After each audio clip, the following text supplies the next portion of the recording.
Hotel ಥರ ಪೂರಿ ಮತ್ತು ಆಲೂಗಡ್ಡೆ ಪಲ್ಯನ ಮಾಡ್ತಾ ಇದ್ದೀನಿ. ಇನ್ಸ್ಟೆಂಟಾಗಿ ರೆಡಿ ಆಗುತ್ತೆ ಈ ಆಲೂಗಡ್ಡೆ ಪಲ್ಯ. ಇದನ್ನು ಚಪಾತಿ ದೋಸೆ ಜೊತೆನೂ ತಿನ್ಕೊಳ್ಬೋದು. ಪೂರಿಯನ್ನು ಮಾಡೋದಕ್ಕೆ ಸ್ವಲ್ಪ ಕೂಡ ಮೈದಾ ಅಥವಾ ರವಾನ ಬಳಸಿಲ್ಲ. ಆದರೂ ಕೂಡ ಗೋಧಿ ಹಿಟ್ಟಿನಿಂದ ಈ ಥರ ಉಬ್ಬಿದಂಥ ಪೂರಿಯನ್ನು ಯಾವ ರೀತಿಯಲ್ಲಿ ಮಾಡ್ಕೊಳ್ಳೋದು ಸ್ಟೆಪ್ ಬೈ ಸ್ಟೆಪ್ ಮೆಥಡಲ್ಲಿ ತೋರಿಸಿದ್ದೀನಿ. ಭಾಳ ತನ ಇಟ್ಕೊಂಡ್ಬಿಟ್ಟು ತಿನ್ಕೊಂಡ್ರೂ ತುಂಬಾ ಸಾಫ್ಟ್ ಆಗಿರುತ್ತೆ. ಜಾಸ್ತಿ ಎಣ್ಣೆಯನ್ನು ಹೀರ್ಕೊಳ್ಳೋದಿಲ್ಲ ಈ ಪೂರಿ.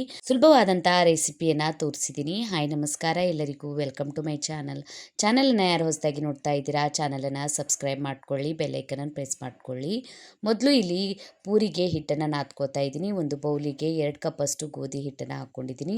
ಇದಕ್ಕೆ ಸ್ವಲ್ಪ ಉಪ್ಪನ್ನು ಸೇರಿಸ್ಕೊಂಡ್ಬಿಟ್ಟು ಸರಿಯಾಗಿ ಮಿಕ್ಸ್ ಮಾಡ್ಕೊಳ್ಳಿ. ಎಣ್ಣೆ ಏನು ಹಾಕ್ಕೊಳ್ಬೇಡಿ, ಎಣ್ಣೆ ಹಾಕ್ಕೊಳ್ಳೋದ್ರಿಂದ ಜಾಸ್ತಿ ಎಣ್ಣೆಯನ್ನು ಅಬ್ಸರ್ವ್ ಮಾಡ್ಕೊಳ್ಳುತ್ತೆ ಪೂರಿ. ಈಗ ಸ್ವಲ್ಪ ಸ್ವಲ್ಪ ನೀರನ್ನು ಹಾಕೋತಾ ಗಟ್ಟಿಯಾದಂಥ ಹಿಟ್ಟನ್ನು ನಾದ್ಕೊಳ್ಬೇಕು. ಪೂರಿಗೆ ಯಾವಾಗಲೂ ಗಟ್ಟಿಯಾಗಿ ಹಿಟ್ಟನ್ನು ನಾದ್ಕೊಂಡ್ಬಿಟ್ಟು ಒಂದು 15 ನಿಮಿಷ ಇದನ್ನು ನೆನೆಯೋದಕ್ಕೆ ಬಿಡಿ. 15 ನಿಮಿಷದಲ್ಲಿ ಈಗ ಪಲ್ಯ ಕೂಡ ರೆಡಿ ಮಾಡ್ಕೋತೀನಿ. ಪಲ್ಯಕ್ಕೆ ಒಂದು 4 ಟೇಬಲ್ ಸ್ಪೂನಷ್ಟು ಎಣ್ಣೆಯನ್ನು ಹಾಕ್ಕೊಂಡಿದ್ದೀನಿ. ಇದಕ್ಕೆ 1 ಟೇಬಲ್ ಸ್ಪೂನಷ್ಟು ಸಾಸಿವೆ, 1 ಟೇಬಲ್ ಸ್ಪೂನಷ್ಟು ಕಡಲೆಬೇಳೆಯನ್ನು ಹಾಕ್ಕೊಂಡಿದ್ದೀನಿ. ಇದಕ್ಕೆ ಈಗ 1 ಟೇಬಲ್ ಸ್ಪೂನಷ್ಟು ಜೀರಿಗೆನ ಹಾಕ್ಕೋತಾ ಇದ್ದೀನಿ. ಒಂದೆರಡು ಕೆಂಪು ಮೆಣಸಿನ್ಕಾಯಿನ ಹಾಕ್ಕೊಳ್ಳಿ. 2 ಮೀಡಿಯಮ್ ಸೈಜ್ ಈರುಳ್ಳಿಯನ್ನು ತೆಳುವಾಗಿ ಉದ್ದ ಕಟ್ ಮಾಡ್ಕೊಂಡ್ಬಿಟ್ಟು ಹಾಕ್ಕೊಂಡಿದ್ದೀನಿ. ಕರಿಬೇವು ಸೊಪ್ಪನ್ನು ಹಾಕ್ಕೊಂಡ್ಬಿಟ್ಟು ಈರುಳ್ಳಿ ಟ್ರಾನ್ಸ್ಪರೆಂಟ್ ಆಗೋವರೆಗೂ ಇದನ್ನು ಫ್ರೈ ಮಾಡ್ಕೊಳ್ಳಿ. ಇದಕ್ಕೆ ಈಗ ಒಂದು 4 ರಿಂದ 5 ಹಸಿಮೆಣಸಿನ್ಕಾಯಿನ ಕಟ್ ಮಾಡಿ ಹಾಕ್ಕೊಂಡಿದ್ದೀನಿ. ಹಸಿಮೆಣಸಿನ್ಕಾಯಿ ಪೇಸ್ಟ್ ಕೂಡ ನೀವು ಹಾಕ್ಕೊಳ್ಬೋದು. ಅರ್ಧ ಟೇಬಲ್ ಸ್ಪೂನಷ್ಟು ಅರಿಶಿಣದ ಪುಡಿಯನ್ನು ಹಾಕ್ಕೊಂಡ್ಬಿಟ್ಟು ಸರಿಯಾಗಿ ಮಿಕ್ಸ್ ಮಾಡ್ಕೊಂಡಿದ್ದೀನಿ. ಇದಕ್ಕೆ ಈಗ ಸ್ವಲ್ಪ ಹುಣಸೆ ಹುಳಿಯನ್ನು ಹಾಕ್ಕೊಳ್ತಾ ಇದ್ದೀನಿ. ಟೇಸ್ಟ್ ಚೆನ್ನಾಗಿ ಬರುತ್ತೆ, ಹಾಕ್ಕೊಳ್ಳಿ. ಇದಕ್ಕೆ ಅರ್ಧ ಕಪ್ಪಷ್ಟು ನೀರನ್ನು ಸೇರಿಸ್ಕೊಂಡ್ಬಿಟ್ಟು ಸ್ವಲ್ಪ ಕುದಿ ಬರೋವರೆಗೂ ಇದನ್ನು ಮಿಕ್ಸ್ ಮಾಡ್ಕೊಳ್ಳಿ. ಈ ಥರ ಕುದಿ ಬರೋಕ್ಕೆ ಸ್ಟಾರ್ಟ್ ಆದಾಗ ಇದಕ್ಕೆ ಈಗ ನಾವು 1-2 ಟೇಬಲ್ ಸ್ಪೂನಷ್ಟು ಕಡಲೆ ಹಿಟ್ಟು ಮತ್ತು ಅರ್ಧ ಕಪ್ಪಷ್ಟು ನೀರನ್ನು ಮಿಕ್ಸ್ ಮಾಡಿ ಇದರೊಳಗೆ ಹಾಕ್ಕೊಳ್ಳಿ.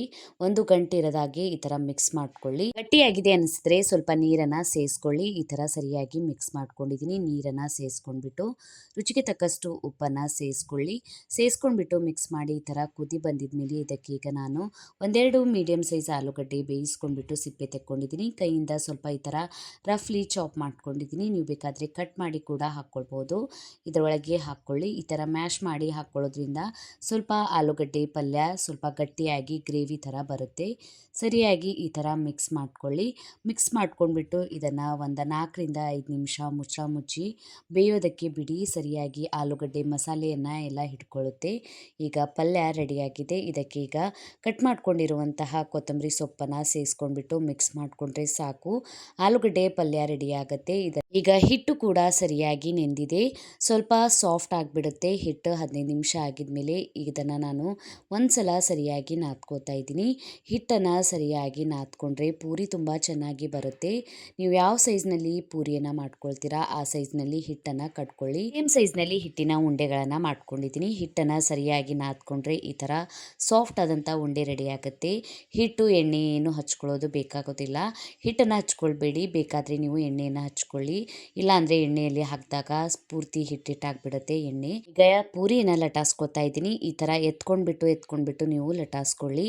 ಹಿಂದೆ ಮುಂದೆ ತಿರುಗಿಸ್ಕೊಳ್ತಾ ಈ ಪೂರಿಯನ್ನು ಲಟಾಸ್ಕೊಳ್ಬೇಡಿ, ಇಲ್ಲಾಂದರೆ ಸರಿಯಾಗಿ ಬರೋದಿಲ್ಲ. ಮೀಡಿಯಮ್ ಸೈಜ್ನಲ್ಲಿ ಲಟಾಸ್ಕೊಳ್ಳಿ. ಜಾಸ್ತಿ ದಪ್ಪನೂ ಬೇಡ, ಜಾಸ್ತಿ ತೆಳುವಾಗಿನೂ ಬೇಡ. ಈಗ ನೋಡಿ ಈ ಪೂರಿ ರೆಡಿಯಾಗಿದೆ. ಈ ಥರ ಮೀಡಿಯಮ್ ಸೈಜ್ನಲ್ಲಿ ಇದ್ದರೆ ಸರಿಯಾಗಿ ಉಪ್ಕೊಂಡು ಬರುತ್ತೆ ಪೂರಿ. ನಾನೀಗ ಪೂರಿಗಳನ್ನು ರೆಡಿ ಮಾಡ್ಕೊಂಡಿದ್ದೀನಿ. ಪೂರಿಯನ್ನು ಫ್ರೈ ಮಾಡುವಾಗ ನೀವು ಯಾವ ಸೈಡ್ ಮೇಲ್ಗಡೆ ಲಟಾಸ್ಕೊಂಡಿದ್ದೀರಲ್ಲ ಅದು ಮೇಲ್ಗಡೆನೇ ಇರಬೇಕು ಎಣ್ಣೆಯಲ್ಲಿ. ಕೆಳಗಡೆಯ ಪಾರ್ಟ್ ಇರುತ್ತೆ ಅಲ್ಲ ಅದು ಕೆಳಗಡೆನೇ ಎಣ್ಣೆ ಒಳಗೆ ಹಾಕ್ಕೊಳ್ಳಿ. ಈಗ ಎಣ್ಣೆ ಬಿಸಿಯಾಗಿದೆ ಇಲ್ಲ ಅಂತ ನೋಡ್ಕೋತಾ ಇದ್ದೀನಿ. ಎಣ್ಣೆ ಬಿಸಿಯಾಗಿದೆ. ಎಣ್ಣೆ ಬಿಸಿಯಾಗಿದ್ಮೇಲೆ ಮೀಡಿಯಮ್ ಫ್ಲೇಮ್ನಲ್ಲಿ ಪೂರಿಯನ್ನು ಫ್ರೈ ಮಾಡ್ಕೊಳ್ಳಿ.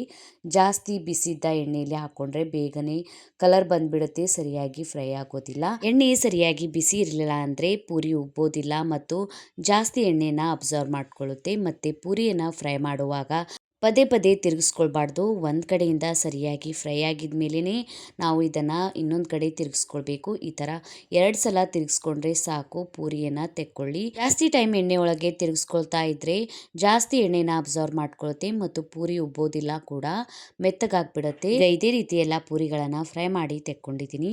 ಬಿಸಿ ಬಿಸಿ ಪಲ್ಯ ಜೊತೆ ಈ ಪೂರಿಯನ್ನು ಬೆಳಗಿನ ತಿಂಡಿಗೆ ಮಾಡ್ಕೊಳ್ಳಿ, ತುಂಬಾ ಟೇಸ್ಟಿಯಾಗಿರುತ್ತೆ.